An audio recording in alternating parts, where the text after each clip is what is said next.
prazer imensamente grande de poder voltar ao nosso grupo, ter a oportunidade de, mais uma vez, conversarmos sobre esses pontos referentes à doutrina espírita, e principalmente quando nós temos, assim, essa possibilidade de falarmos de algumas questões que são bem próximas de nós, que são os aspectos referentes à afetividade, ao nosso sentimento e aos aspectos relativos ao nosso dom das energias afetivas. Nesse particular, nós encontramos dentro da literatura espírita uma obra muito interessante, chamada Vida e Sexo, de Emmanuel. É uma obra fininha, despretensiosa em termos de volume, produzida em 1971, através da psicografia de Francisco Cândido Xavier, e o autor espiritual é Emmanuel.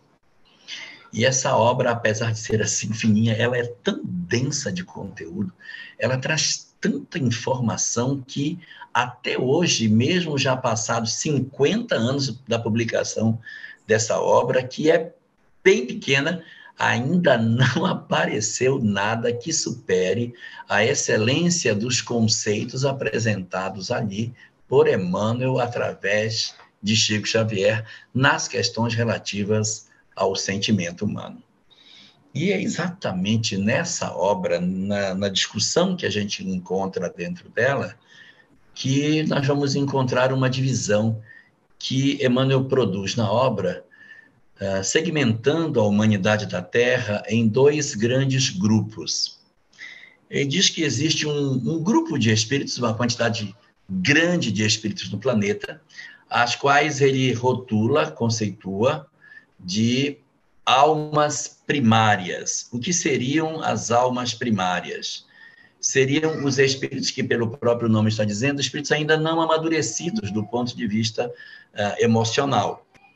Eles possuem a parte afetiva, a parte da busca de um parceiro, de um cúmplice do ponto de vista afetivo, baseado em determinadas características que demonstram ainda a fragilidade emocional desses indivíduos. Então, ele fala das almas primárias e cria, consequentemente, o reverso da medalha. As almas primárias com um determinado perfil e um outro grupo de espíritos chamado de almas conscientes. As almas primárias seriam bem mais numerosas no planeta Terra do que as almas que seriam chamadas de almas conscientes. O que seriam as almas primárias? As almas primárias, elas se caracterizam por 4 identificações. A primeira delas, seus relacionamentos são efêmeros, muito rápidos. Elas mantêm um relacionamento com alguém e daqui a pouco ela descarta esse alguém e já se vincula a uma outra pessoa. E daqui a pouco não é mais essa, é outra. Então, ela tem uma tendência de relacionamentos fugazes, relacionamentos muito rápidos. Essa é a característica número 1. Característica número 2, além dos relacionamentos serem passageiros, fugazes, também costumam ser simultâneos. As almas primárias têm uma certa tendência para relacionamentos poligâmicos.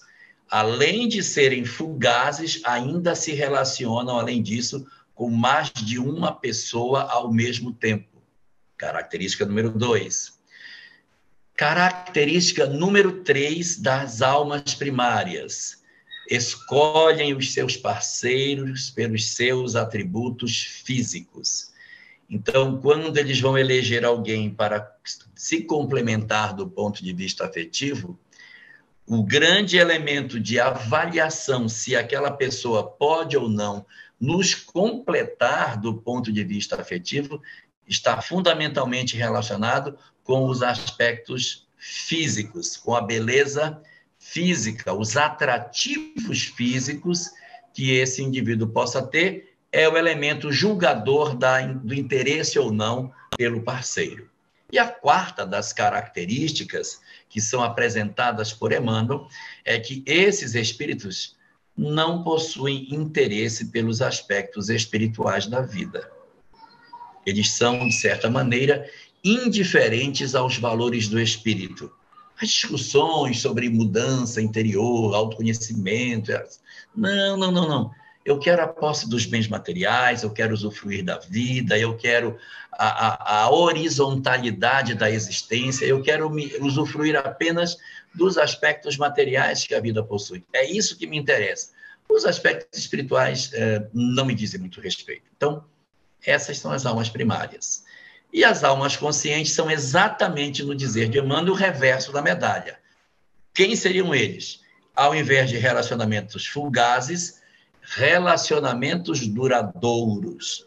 Ao invés de relacionamentos poligâmicos, relacionamentos monogâmicos. Ainda que eles tenham mais de um parceiro durante a existência, a tendência é que seja um de cada vez em relacionamentos longos. Ao invés de escolher os seus parceiros pelos atrativos físicos, por aquilo que o corpo físico possa oferecer, os aspectos morais são pesados na decisão do parceiro. Uma pessoa bela, mas de um comportamento, um elenco de condutas desagradáveis, não é considerado um parceiro adequado em função dos valores morais que o indivíduo apresenta. E a quarta característica, no aspecto da espiritualidade, nós vamos encontrar aí um número grande, né, de espíritos na condição de almas conscientes, embora pouco numeroso em relação às almas primárias, que possuem na parte da espiritualidade interesse pelos valores do espírito, gostam de discutir, de aprofundar, de interrogar, de conhecer os aspectos relacionados ao amor e ao divino, aos aspectos da espiritualização do ser, ao invés de procurar apenas os aspectos mais imediatos da existência física. Então, você tem aí as almas primárias numa determinada circunstância e tem as almas conscientes num outro patamar. E entre esses dois mundos, das almas conscientes e das almas primárias, um exército em transição, oferecendo em condições maiores ou menores, uma espécie de dualidade dessas características, em que você pode ver indivíduos caminhando, abandonando a condição de serem almas primárias e já se ensaiando para produzirem em si características mais aproximadas das almas conscientes. Então, o que eu vou encontrar dentro desse cenário? Espíritos que, por exemplo, se tornam almas que promovem relacionamentos duradouros, mais longos, que se dedicam a uma pessoa em particular, mas que não querem saber nada de espiritualidade e também não estão interessados nos aspectos morais, mas sim nos aspectos físicos. Posso encontrar pessoas que já escolhem os parceiros pelo aspecto moral que eles têm, gostam de pessoas que possuam um desenvolvimento moral, mas fazem relacionamentos poligâmicos. Mas eu tenho vários parceiros, mas eu escolho pessoas pelas qualidades intelectuais que elas têm, não pelos aspectos físicos. Então, são seres em transição, nessa metamorfose de almas primárias na direção das chamadas almas conscientes. Então, a gente pode observar dentro disso que a humanidade terrestre ela tem uma grande quantidade de espíritos como almas primárias, um pequenino grupo na condição de almas conscientes e uma quantidade imensa de pessoas caminhando na direção dessa nova realidade, na expectativa de absorver os valores do espírito e, assim, oferecer a si próprio as condições mais adequadas para o processo de crescimento espiritual que a vida nos pede para viver. E, assim, essas almas conscientes ou primárias, elas não se encontram somente encarnadas. A população da Terra, evidentemente, possui um grande contingente de encarnados, hoje estimado em 8 bilhões de pessoas, e um horizonte bem maior do que esse número de desencarnados. A obra Entender Conversando, também de Emmanuel, na sua pergunta número 5, afirma que a população espiritual da Terra seria de 20 bilhões de espíritos. E há outras obras que falam de 30 bi. Pouco importa se é 20, se é 30, porque se Deus quiser botar 40, ele coloca mais 10 bilhões de espíritos aqui, porque o que mais tem no universo é espírito, em condição de provas e expiações. Então, esse número acaba não sendo o mais importante. O mais importante aqui é nós enxergarmos que, além da humanidade terrestre, que possui todos esses matizes em termos de conduta, nós temos também os desencarnados que se somam ao nosso contingente planetário, promovendo dessa forma o fenômeno do desequilíbrio nas áreas da sexualidade, porque não são só os estímulos materiais que nós recebemos para as condutas que nós temos a chance de presenciar na nossa sociedade, mas é também a possibilidade de nós somarmos a esse mar de influências materiais que a gente recebe pela mídia, pelas conversas, por todos os instrumentos que a vida material possui, nós ainda temos a perturbação espiritual que se soma à perturbação física, estimulando o indivíduo a determinadas práticas, a determinadas posturas do ponto de vista da sexualidade, orientando muitas vezes a nossa sociedade a viver experiências indesejáveis em função dos tormentos que a obsessão pode produzir no nosso mundo, na nossa sociedade terrestre. E daí que, observando o que existe de disponível hoje na literatura espírita, a gente tem a informação de que nesse período de transição planetária, o processo de perturbação na área afetiva aumentou. É porque vocês são muito jovens, vocês não sabem, mas não era assim antigamente, não.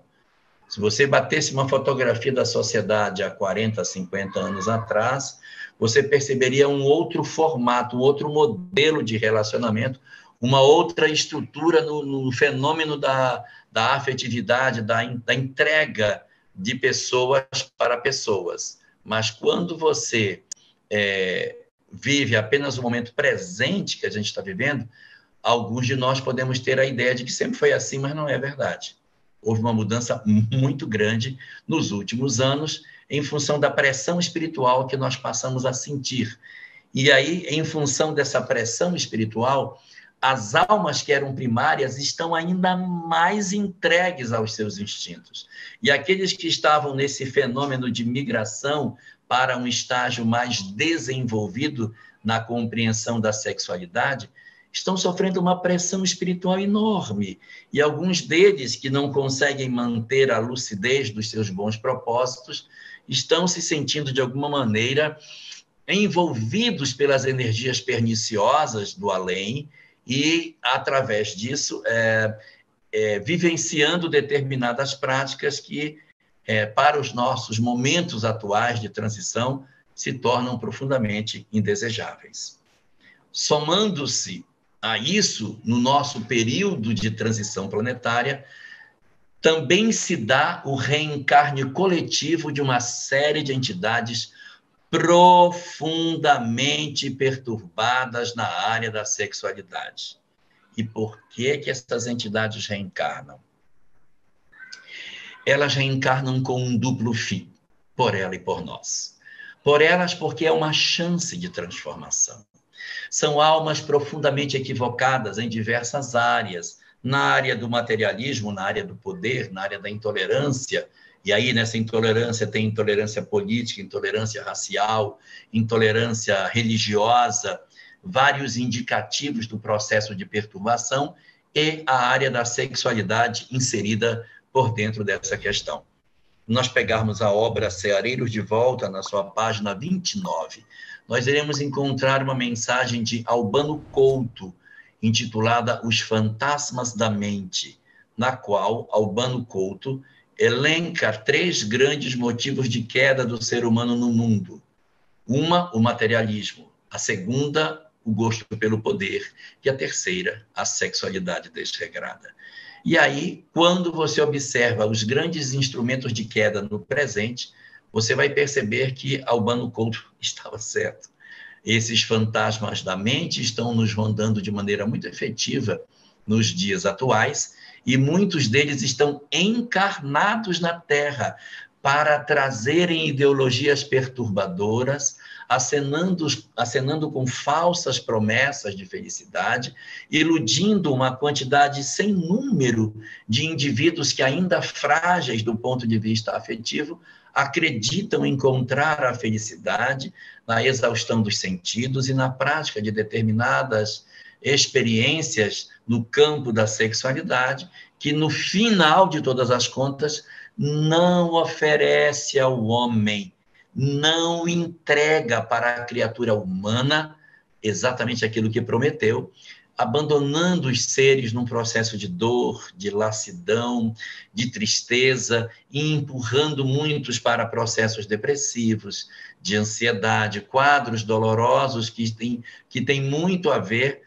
com a desconstrução dos nossos sentimentos, o desaparelhamento das nossas condições emocionais e que produzem em nós, portanto, dores muito profundas em virtude dessas entidades perturbadoras que se inserem no nosso mundo, nos impulsionando para determinadas práticas equivocadas.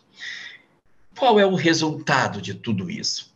O resultado é que nós temos almas primárias, almas conscientes, almas em transição encarnadas na Terra. E do lado de fora nós temos almas perturbadoras, estimulando o processo de assodamento do fenômeno da obsessão na área da sexualidade, e um conjunto de entidades profundamente inteligentes e desequilibradas, reencarnando na Terra para terem para si próprios a chance de se libertarem dos seus processos de perturbação, e muitos estão conseguindo e muitos não, e oferecendo a nós a possibilidade de demonstrarmos de maneira cabal se nós estamos, de fato, comprometidos com um processo de mudança, ou se nós ainda nos sentimos atraídos pelos seus convites, pelas suas propostas, nos fazendo com que, de repente, nós nos revelemos a nós próprios e façamos um contato com o nosso eu mais profundo, percebendo de maneira inequívoca se nós realmente já conseguimos realizar as transformações que dizemos já terem sido efetuadas em nós, ou se os convites perniciosos do mal ainda fazem eco na nossa mente, dificultando o nosso fenômeno de equilíbrio e produzindo nas nossas almas dores desnecessárias em virtude das nossas fragilidades morais. Esses indivíduos, portanto, aparecem nas nossas vidas e produzem em nós muito sofrimento. Diante desse fenômeno, e tomando por base a obra Estudando a Mediunidade, de Martins Peralva, no seu capítulo 18, que fala a respeito dos tipos de relacionamento que as almas na Terra realizam diante das suas buscas afetivas, nós conseguimos trazer para uma reflexão mais didática diversos fenômenos da prática que as criaturas humanas exercem na sua sexualidade, orientando as nossas almas a sentir de maneira mais próxima o que significa, de fato, a realidade que nós vivemos quando retiramos o véu que nos oculta o mundo espiritual para entendermos o que está acontecendo. Neste sentido, portanto, os espíritos nos trazem informações muito preciosas sobre essa dinâmica da vida afetiva. E eles nos dizem o seguinte: as almas que são consideradas almas novas, espíritos que ainda estão se ensaiando para a vida, espíritos recém-saídos da animalidade, espíritos que ainda não possuem uma história consistente e evolutiva, porque trazem poucas encarnações na condição humana, que estão iniciando a construção da intelectualidade e, portanto, ainda pertencentes a comunidades marcadas pelo primitivismo, pela ausência de muitos conhecimentos intelectuais e, portanto, ainda desprovidos de vários saberes que são marcados como sendo da civilização moderna e, portanto, abrigam espíritos muito ingênuos do ponto de vista espiritual. Os relacionamentos que os espíritos promovem nessas comunidades são considerados como sendo relacionamentos surgidos de um fenômeno chamado de relacionamentos acidentais. Assim é rotulado por Martins Peralva no livro Estudando a Mediunidade. O que seriam relacionamentos, compromissos, casamentos do ponto de vista acidental? Casamentos, relacionamentos acidentais são aqueles que não possuem um ascendente espiritual. São espíritos que eles não se conhecem do passado, eles estão se conhecendo agora, é a primeira existência deles juntos, ainda não possuíam laços anteriores, e eles se encontram e, em função da natureza das provas, eles se juntam e iniciam um relacionamento nesse sentido. Portanto, o primeiro tipo de relacionamento que nós podemos elencar nesse grande caleidoscópio formado pelos tipos de espíritos que nós conhecemos, são as almas ingênuas, que nascem exatamente de uma condição ainda muito primária de entendimento e que se vinculam a outras pessoas por um desconhecimento das coisas e não possuem, assim, uma programação amarrada do tipo, você vai obrigatoriamente nascer para casar com essa pessoa. Não, eles estão ainda num processo muito mais provacional do que propriamente expiatório ou missionário. Eles se encontram pela natureza das provas e ensaiam as suas existências e vão começando a criar vínculos, a criar laços, promovendo a partir daí encontros futuros que aí sim se darão em função das histórias pregressas que eles terão. Ou seja, não é necessário que obrigatoriamente você tenha conhecido seu parceiro de outra existência. Porque se fosse sempre do passado, que no passado era do passado, que do passado era do passado, nós não teríamos um início para essa história. Então, esse tipo de entidade costuma se relacionar com indivíduos que são ligados a eles pela natureza das provas e, portanto, seus relacionamentos tendem a ser no modelo chamado modelo acidental.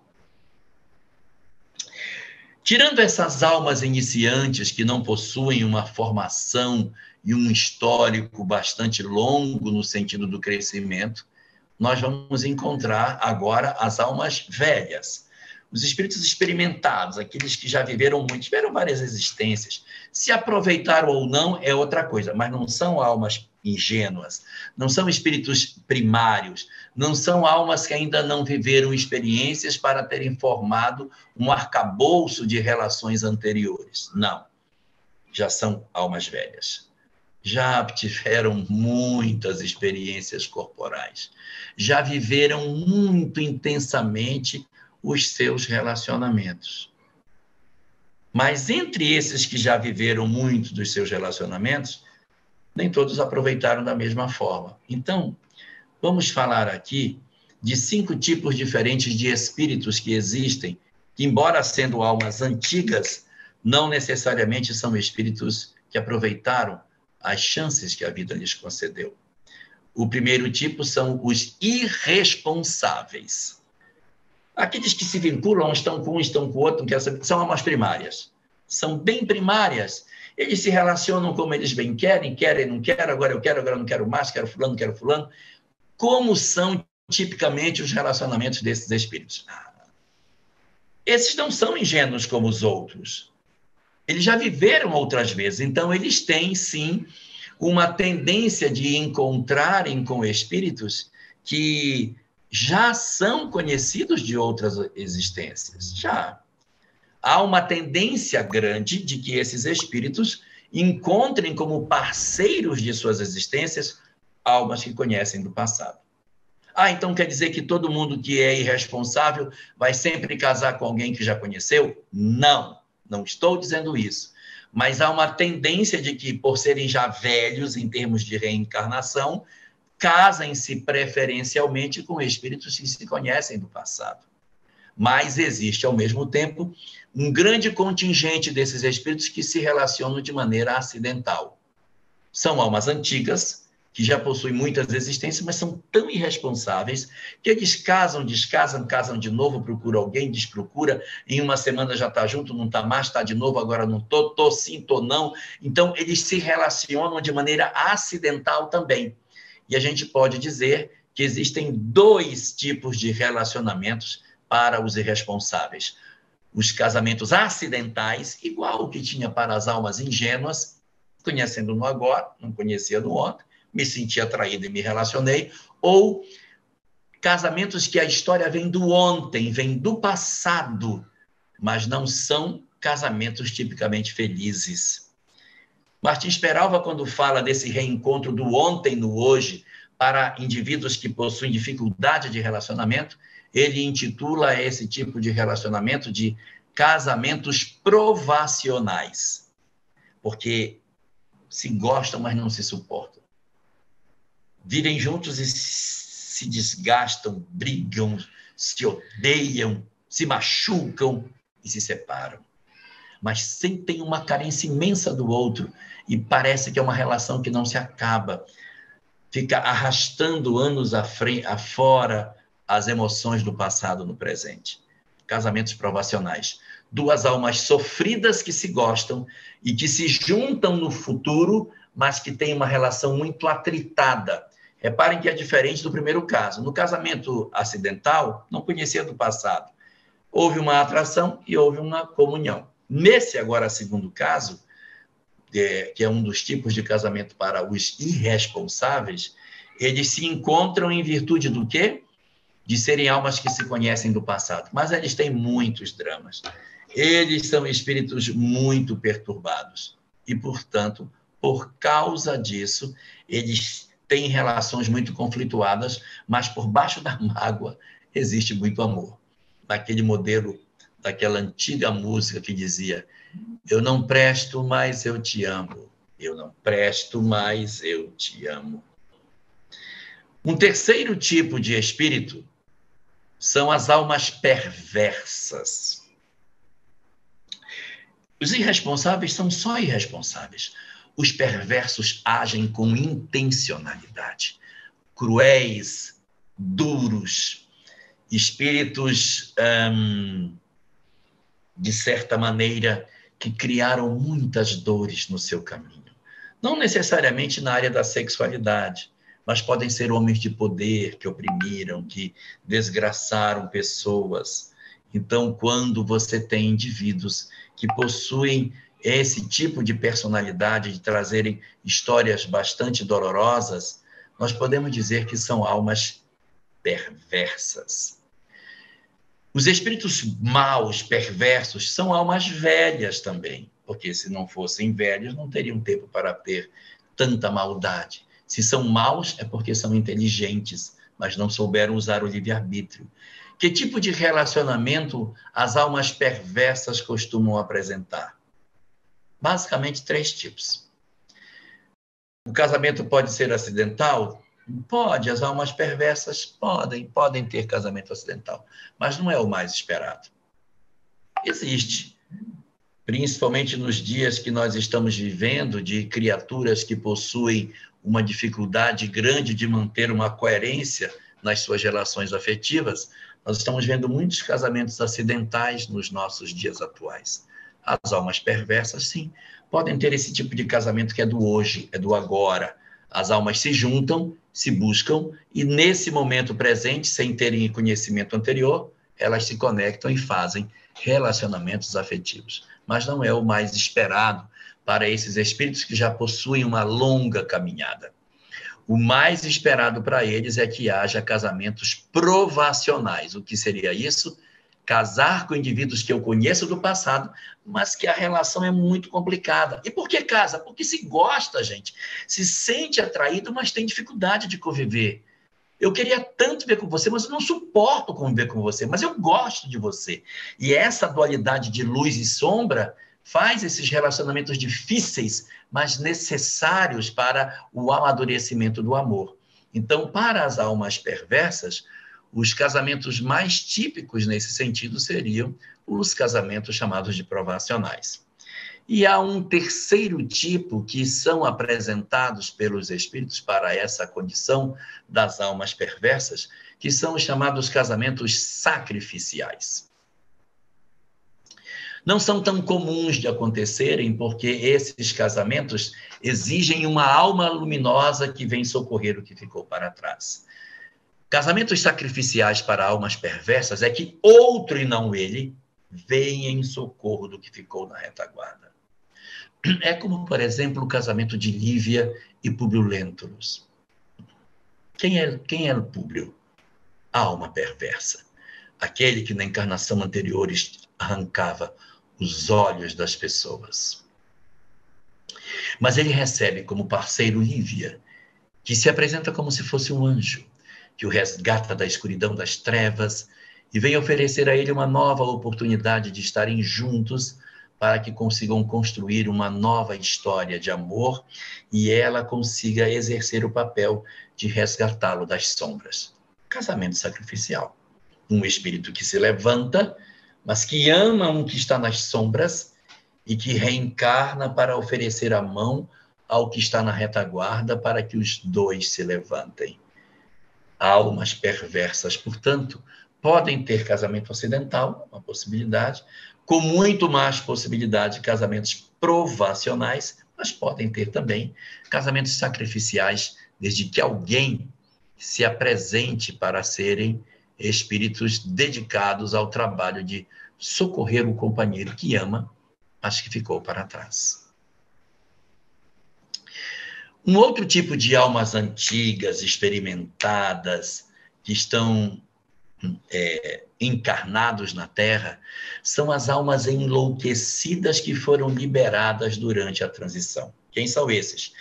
Espíritos endurecidos, almas marcadas pelo ódio, pelo desamor, espíritos problemáticos demais, mas que precisam renascer, são nossos irmãos, precisam de uma chance de progresso. Almas com essa característica necessitam da reencarnação. E no dizer dos espíritos, 3 tipos de circunstância podem lhes ser oferecidos. Eles são profundamente enlouquecidos e, portanto, podem se dar aos casamentos acidentais em função da impulsividade, da característica dolorosa que eles possuem dentro dos seus corações, podem se vincular a pessoas que não estavam programadas pela impulsividade dos seus sentimentos. Podem também ter casamentos provacionais, sim, podem. Eles possuem ainda muitos laços para resolver, muitas mágoas, muitos ódios, e podem se relacionar casando com pessoas do seu passado, mas que são espíritos que não conseguem ainda se amar em plenitude e vivem relacionamentos bastante atritados. E podem também ter, tal como o tipo anterior, o terceiro tipo de casamento, que são os casamentos chamados de casamentos sacrificiais, no qual espíritos de situações bastante elevadas se comprometem para resgatar os que estão nas sombras. Ai, quantas histórias desse tipo nós temos, de espíritos numa condição bem mais elevada, que vêm socorrer o que ficou para trás, como, por exemplo, o caso de Semiramis e Nabucodonosor, em que ela vem para resgatar o seu parceiro, na expectativa de colocá-lo de volta em uma condição satisfatória espiritualmente. É sempre alguém de mais alto que poderia escolher outra pessoa, mas prefere descer para resgatar aquele que ficou nas trevas, como Alcione e Carlos, ou Pólux. Esse também é um exemplo de relacionamento sacrificial em que, por amor, um espírito elevado mergulha na carne para resgatar o que ficou na escuridão. Um penúltimo tipo para a nossa conversa de hoje são as almas em conscientização. Não são espíritos luminosos, não são almas maravilhosas, mas já possuem uma boa caminhada em termos de compreensão da vida. Sim, são espíritos que já conseguem fazer uma estrada boa de evolução do ponto de vista afetivo. Tem defeitos? Tem, mas já possuem muitas conquistas.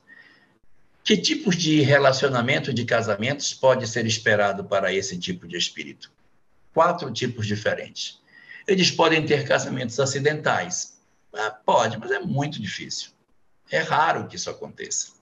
Espíritos em processo já de crescimento e de conscientização poderão até ter casamentos acidentais, mas não é o esperado. É raro que isso aconteça.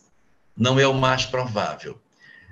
Eles, por estarem em processo de conscientização, poderão ter casamentos provacionais. Poderão, estão em conscientização, não estão resolvidos. Sim, pode ser bastante abundante entre eles o reencontro de almas compromissadas do passado, tentando resolver as questões do presente. Além desses casamentos provacionais, também possuem casamentos sacrificiais, em que eles são os que vão para buscar, já não são mais os que recebem o outro que vem resgatá-lo. Esses são os resgatadores que dizem, eu vou descer para buscar fulano. Então, os casamentos sacrificiais são bastante esperados nas almas em processo de conscientização. Não são ainda almas luminosas, mas conseguem fazer bons trabalhos nesse sentido. E eles começam, então, já nesse grau de evolução, a viverem um outro tipo de relacionamento lindo, chamado por Martins Peralva de casamentos afins. Espíritos que se juntam por afinidade do passado no hoje, reencarnam na Terra para viverem casamentos harmoniosos. Mas o que vem fazer esses caras na Terra? Casamento harmonioso aqui na Terra? Que isso? Local de sofrimento? Mas tem. Não é muito comum na Terra, mas tem casamentos afins. Almas que se gostam, que se buscam, que se doam e que vivem uma vida de dedicação um ao outro. Casamentos afins não significa que eles concordem o tempo todo com tudo, mas a tônica dominante da relação é a afinidade. E se eles reencarnam na Terra sem graves compromissos na relação do casal, é porque está em outra área o conflito. Pode estar nos filhos que eles terão, na situação econômica, nos dramas sociais, nas dificuldades de saúde que eles atravessarão durante a vida. E aquela união vai ser muito importante para o êxito daquilo que eles virão desempenhar em termos de provas em outras áreas que não é a área afetiva. Na área afetiva pode estar até razoavelmente resolvido. Os conflitos virão de outras áreas do comportamento. E, por fim, o último tipo de almas velhas são as almas conscientes. Espíritos já experimentados na vida, compreendedores da lei de Deus e que, portanto, se reúnem por laços de verdadeiros sentimentos muito positivos para realizarem na Terra grandes tarefas de socorro. Que tipos de relacionamentos são esperados para casamentos, para almas conscientes? Acidentais? Não casarão acidentalmente. Provacional? Não terão casamentos provacionais. Eles não estão em conflito com ninguém. Então, que tipo de casamentos eles têm? Preponderantemente, casamentos sacrificiais. Eles são as almas divinas que descem como anjos para resgatarem da escuridão os seus grandes amores. Vivem experiências silenciosas de resgate daqueles que, de certa forma, não compreendem o seu empenho e que seu processo de esforço, às vezes, nem é percebido durante a existência. Mas depois, o indivíduo promove um crescimento muito grande pelo exemplo deixado. Olhemos o caso de Lívia e Públio. Se nós batermos uma fotografia de Públio no começo do livro e batermos uma fotografia dele no desencarne de Lívia, muito pouco foi a deflexão de personalidade que ele fez, podendo alguém dizer que o esforço dela foi em vão. Experimentou todas as dores e nem mudou o marido. Mas aguarde. O que se segue depois da desencarnação dela, as dores que vão moendo o coração do senador, conseguem êxito no final da existência em que ela vem resgatá-lo, mostrando que sim, o esforço das almas conscientes nos casamentos sacrificiais são capazes de produzir extraordinários frutos. Segundo tipo de casamento para as almas conscientes são as almas que se casam por interesses afins. Muito comum.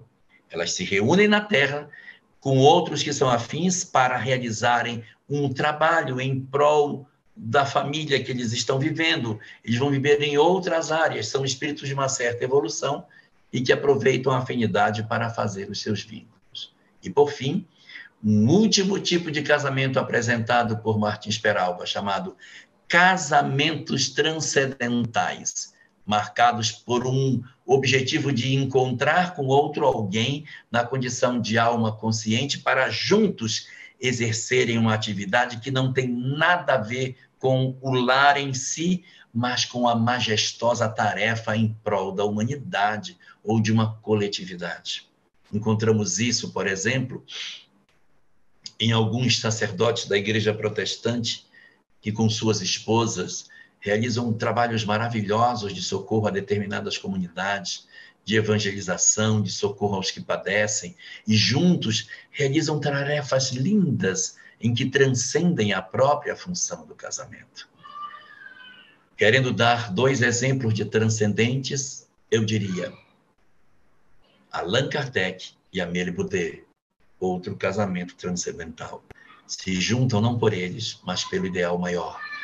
E como último caso, José e Maria, que se reúnem para uma tarefa belíssima de oferecer ao Cristo planetário um lar para que ele pudesse nascer entre os homens. Nós temos, portanto, a partir daí, os diversos tipos de almas e seus vários relacionamentos que envolvem as circunstâncias da nossa existência.